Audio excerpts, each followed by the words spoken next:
নমস্কাৰ বন্ধুসকল, আপোনালোকৰ কাৰণে নতুন চাকৰি খবৰ লৈ আহিছো। চাকৰিটো ৰিলিজ কৰিছে আপোনাৰ এনটিপিচি ফালৰ পৰা। টোটেল আপোনালোকৰ 40টা ভেকেন্সি আছে এছিষ্টেণ্ট কেমিষ্ট্ৰি ট্ৰেইনিঙৰ কাৰণে হয়। প্ৰথমে আমি অভাৰভিউটো চেক কৰোঁ। অৰ্গেনাইজেশ্যনৰ নাম হ'ল আপোনাৰ এনটিপিচি লিমিটেডৰ কাৰণে হয়। পোষ্টৰ নাম হ'ল আপোনাৰ এছিষ্টেণ্ট কেমিষ্ট্ৰি পোষ্ট হয়। টোটেল আপোনালোকৰ 40টা পোষ্ট আছে আৰু এডভাৰটাইজ নাম আপোনাৰ 09/2026 হয়। এপ্লিকেশ্যন মোড আপোনালোকৰ অনলাইন হ'ব। জব লোকেশ্যন আপোনাৰ অল ইণ্ডিয়া হ'ব। দৰমহা আপোনালোকৰ 30,000 পৰা 1,20,000 টকা দিব আৰু লাষ্ট ডেট আপোনাৰ 10 জুলাই তাৰিখলৈ হয়। এতিয়া আমি ভেকেন্সি ডিটেইলখিনি চেক কৰোঁ। পোষ্টটো আপোনালোক অলৰেডি ক'লোৱে যে এছিষ্টেণ্ট কেমিষ্ট্ৰি পোষ্টৰ কাৰণে হয়, য'ত নেকি ট্ৰেইনিৰ কাৰণে হয়। টোটেল আপোনালোকৰ 40টা ভেকেন্সি আছে।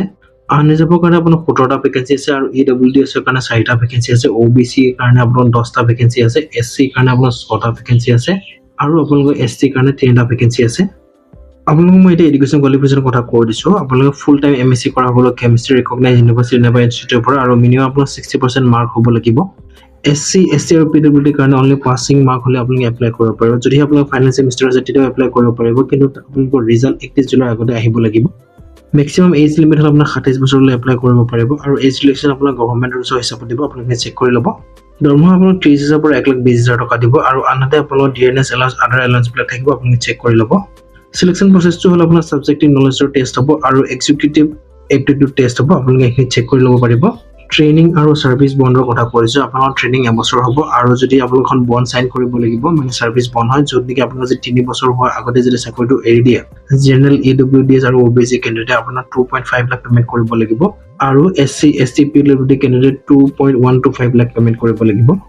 এপ্লিকেশ্যন ফিজ হ'ল জেনেৰেল EWDS OBC কাৰণে 500 পে' কৰিব লাগিব। SC, PWD আৰু XM or ফিমেল কেণ্ডিডেটৰ কাৰণে কোনো এপ্লিকেশ্যন ফিজ নাই।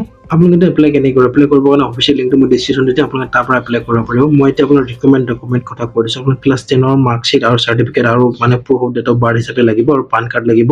আপোনালোকৰ MSc ডিগ্ৰী ফাইনেল ইয়াৰৰ মাৰ্কশ্বিট আৰু চাৰ্টিফিকেট লাগিব আৰু আপোনালোকৰ যদি কাষ্ট চাৰ্টিফিকেট আছে আপোনাৰ কাষ্ট চাৰ্টিফিকেট দিব লাগিব আৰু ইনকাম এচিড যদি EWDS কেণ্ডিডেট তেতিয়া আপোনালোকে দিব পাৰিব।